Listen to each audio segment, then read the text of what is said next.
Don't Tell Me My Business Media presents Vince, Chris, and John give you all the latest reviews, discussions, and news for film, television, music, books, and games, and more.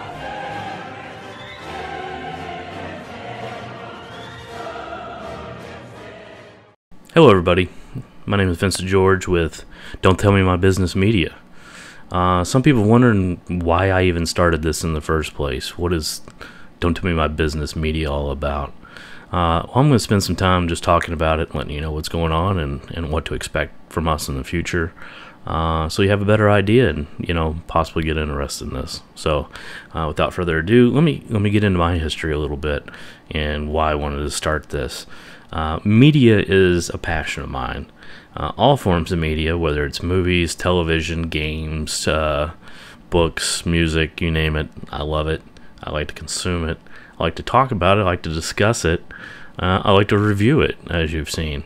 A lot of this started off back in high school when I was a part of WNAS Radio.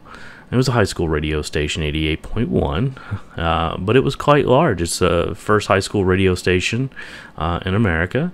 So sophisticated. It was a real thing, and what I really enjoyed doing more than the music was the actual DJing part of it, talking on the air, and maybe pushing the limits a little bit.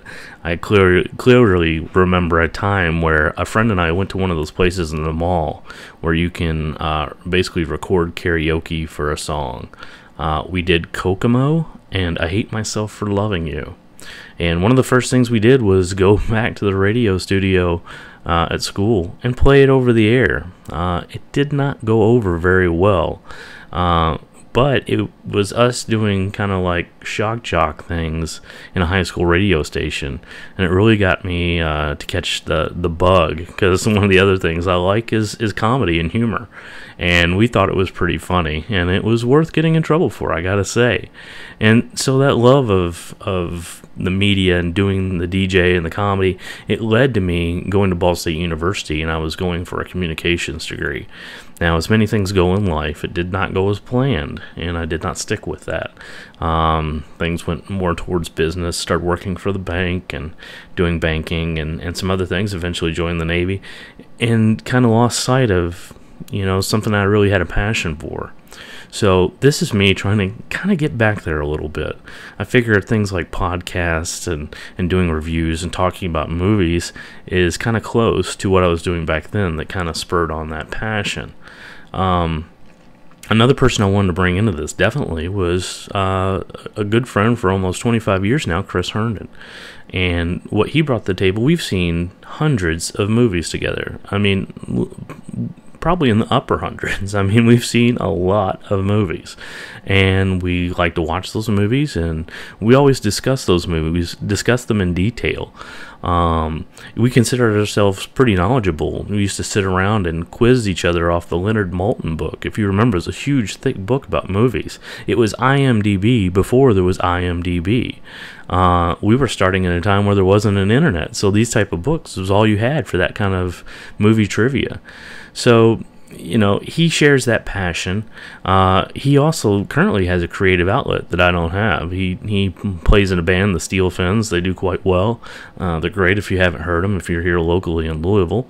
If you're not, we plan on distributing some of their stuff later. They have their own thing, and, let them work that out. But he's got that creative outlet that I don't have, and I need that. I think a lot of people need that. Anytime I've reached out to anyone so far about kind of joining us and contributing, they all seem for it, People want a creative outlet. People want to talk about things. People have a passion. And I'm trying to reel some of it in and structure it. And that's what I've started to do. I've also brought in John Dandrol. If you've seen him around and heard him on the last podcast and seen his reviews, he's been a friend for about 8 years. We actually met online playing a game. It wasn't Warcraft. I know you think it is, but it wasn't Warcraft. It was something else. We won't get into what it was, but I met him and his wife. They're great people, and I found that they're very like-minded, especially John. And I know he can sit down and he can discuss the same things that we're discussing. He's got the same type of insights and humor. So I thought he would be a valuable member of the team to bring in, and so I brought him on board. Things we're doing right now, we're starting very simple. We're doing things like the reviews. We're going to do some podcasts. You're going to see a little bit more and more as time goes on, because what we really like to do is more types of media. We actually like to do scripts, screenplays. We'd like to make entertaining videos that people can watch. We want to do more interviews, and we actually want to go out in public and do some live shows as well.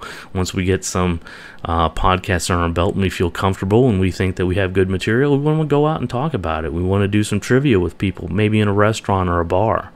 We want to have a lot more guests. We want to bring in guests to contribute. We want to talk to them on our podcast. And we just want to bring other people in because, like I said, they need a creative outlet. We want to give it to them. And we have a lot of great friends that have a lot of great things to say. So we're looking forward to that. Now, some people have wondered, where did this name come from? The Don't Tell Me My Business Media. Well, it goes way back to the 90s when the movie Truman was coming out. You remember with Jim Carrey. And it was a movie that we decided we wanted to see, Chris and I. And you have to remember, this was a time where there wasn't smartphones and you didn't have immediate internet access. So again, we used to use that Leonard Maltin book. Well, I didn't have it handy. And for whatever reason, I had it in my head that Peter Weller had not only directed Truman, but he was also in it. So I not only mistook him for Peter Weir, but also Ed Harris. And I was 100% convinced of this because I believe I said, hey, you want to go see that new movie that's directed by RoboCop? And Chris was like, what the hell are you talking about, man? He didn't direct that. I'm like, yes, he did. I was like, I know it, and to me, I'd sworn that I'd seen it in the paper or an interview. It was close, Peter Weir, Peter Weller, you can get that mixed up. And I certainly did, and I was convinced 100% that Peter Weller was all over this movie. And so we argued about it a little bit, and as strong-headed and bullheaded as I am, I eventually said, hey man, don't tell me my business. I know what's going on. Peter Weller directed and is in this movie. And of course, we once we got to some sources, we found I was completely wrong. I don't know where I got that from, but it came somewhat with a catchphrase of mine, and was always a joke of ours because I said that, don't tell me my business, like I was part of the industry or something. Well, I'd like to be part of the industry. I think that would be pretty cool.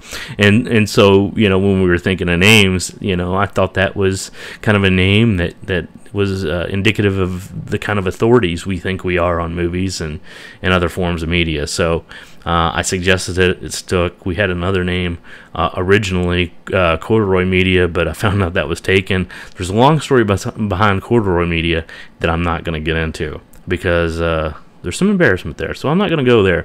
But Don't Tell Me My Business, yeah, that was pretty embarrassing too, because I was completely wrong. However, I can live with that because I like the name. So in closing, we have some exciting things coming down the road, and we want you to kind of stick around and see it and be a part of it. So watch our site. We'll continue to put things out, but hopefully the quality will improve and you'll see some great things down the road. But I appreciate if you've read anything so far, and if you've visited our site and read the reviews and made any comments. Thanks a lot, and we're hoping to get some more of that. So we appreciate it. Thanks. Goodbye.